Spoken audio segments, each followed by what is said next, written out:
Hi friends, welcome back to my YouTube channel. Friends, എൻ്റെ ഒരുപാട് നാളത്തെ ആഗ്രഹമായിരുന്നു ഇടുക്കി ഡാം പോയി നേരിട്ട് കാണണമെന്ന്. എപ്പോഴും ഇടുക്കിയിലൊക്കെ പോകാറുണ്ട്, പക്ഷേ ഡാമൊന്നും പോയി കണ്ടിട്ടില്ല. നമുക്ക് അങ്ങോട്ടേക്ക് എൻട്രൻസ് ഇല്ലെങ്കിലും ദൂരെ നിന്നെങ്കിലും ഒന്ന് കാണണമെന്ന് ഭയങ്കര ആഗ്രഹമായിരുന്നു. ഏതായാലും അത് സാധിച്ചു. അവിടെ പോയി നിന്ന് കണ്ട് ഞങ്ങൾക്ക് ഒരുപാട് സന്തോഷമായി. നമുക്കറിയാത്ത ഒത്തിരിയും കാര്യങ്ങൾ ഞങ്ങൾ അവിടെ ചെന്നപ്പോൾ അറിയാൻ സാധിച്ചു. ഒരു ചേട്ടനുണ്ട്, ആ പുള്ളിക്കാരൻ ഞങ്ങൾക്ക് ഒത്തിരി കാര്യങ്ങൾ പറഞ്ഞു തന്നു. അപ്പോൾ നിങ്ങളുമായിട്ട് അതൊന്ന് ഷെയർ ചെയ്യാമെന്ന് കരുതി അതാണ് വീഡിയോ. അപ്പോൾ നമുക്ക് വീഡിയോയിലോട്ട് കിടക്കാം. നമ്മളെപ്പോഴും പറയുന്ന ഇടുക്കി ആർച്ച് ഡാം എന്ന് പറയുന്നത് ഇതാണ്. രണ്ട് മലകൾക്കിടയിലൂടെ പണിത ഇടുക്കി ആർച്ച് ഡാം. പിന്നെ ഇപ്പുറത്ത് കാണുന്നതാണ് ചെറുതോണി ഡാം എന്ന് പറയുന്നത്. ഇടുക്കി ആർച്ച് ഡാമിൻ്റെ അപ്പുറത്താണ് കുളമാവ് സ്ഥിതി ചെയ്യുന്നത്, കുളമാവ് ഡാം.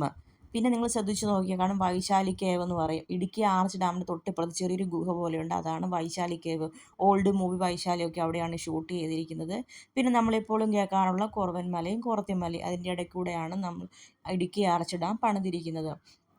പിന്നെ ഈ കാണുന്നത് ഒരു സ്കൂളാണ്. ഇടുക്കി ഗോൾഡ് മൂവിക്കകത്ത് ചെറിയൊരു പോർഷൻ സ്കൂളിൻ്റെ ചെയ്യുന്നുണ്ട്. അത് ഈ സ്കൂളിൽ വെച്ചാണ് ഷൂട്ട് ചെയ്തിരിക്കുന്നത്. പിന്നെ ആ ഡാമിനെക്കുറിച്ച് പുള്ളിക്കാരൻ പറഞ്ഞു തന്നത്, ഇടുക്കി ഡാം എന്ന് പറയുന്നത് തന്നെ മൂന്ന് കെട്ടുകളോട് കൂടിയതാണ്. അതിൽ ഇടുക്കി ആർച്ച് ഡാം വരും, കുളമാവ് വരും, ചെറുതോണി വരും. അതിനകത്ത് ഇടുക്കി ആർച്ച് ഡാമിനും കുളമാവിനും ഷട്ടറില്ല.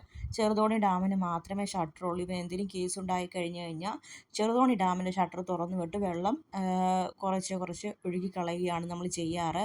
ഇടുക്കി ആർച്ച് ഡാമിൽ വന്ന് സ്റ്റോർ ചെയ്യുന്ന വെള്ളം കിളിവള്ളി തോട്ടിലൂടെ ഒഴുകി പോകാതിരിക്കാൻ വേണ്ടിയാണ് കുളമാവിൻ്റെയും കിളിവള്ളി തോട്ടിൻ്റെയും ഇടയ്ക്കൂടെ നമ്മളൊരു ഡാം പണിതു. അതാണ് കുളമാവ് ഡാം എന്ന് പറയുന്നത്. അപ്പം നമ്മൾ അവിടെയും വെള്ളം സ്റ്റോർ ചെയ്യുന്നുണ്ട്. എന്തെങ്കിലും കേസ് ഉണ്ടായാൽ നമ്മൾ ചെറുതോണി ഡാമിൻ്റെ ഷട്ടർ തുറന്നു വിട്ട് വെള്ളം ഇതാക്കി കളയുകയാണ് ചെയ്യുന്നത്. ഇവിടെ വന്ന് കണ്ട എക്സ്പീരിയൻസ് ഇപ്പോൾ ഒത്തിരി കാര്യങ്ങൾ അറിയാൻ സാധിച്ചു. നിങ്ങളും പോയി കാണാൻ എക്സ്പീരിയൻസ് ചെയ്യുക. അപ്പോൾ വീഡിയോ ഇത്രയേ ഉള്ളൂ. Tata bye, see.